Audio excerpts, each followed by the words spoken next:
उस्ताद हम पाकिस्तान छोड़ के इंडिया क्यों आए? मिशन शंखा समझ में नहीं आई उस्ताद। अरे पाकिस्तान एवं जमारू भी सेफ्टी नुहे। इंडिया को दिन पाकिस्तान में घुसिस और बम पका देस और ये पाकिस्तान में उतना पानी नहीं कि इंडिया में घुस के इंडिया को उड़ा देस। इसी वजह से हम जंगल में लुची की बोलू चाहिए। माशाल्लाह भाईजान क्या कहता कहीस। साला हमारा मुल्क में सच में सेफ्टी नहीं है क्या? लगता है क्या?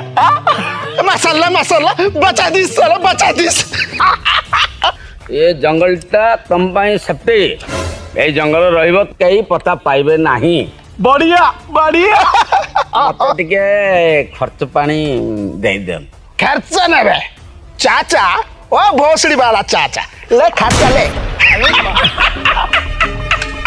अबे भोसड़ी वाला खराब वाली छुआ जदि तू एमिति गोली छाड़ीबू ताले गोली केते अछि एइटर बे हमको पाकिस्तान जिबार अछि।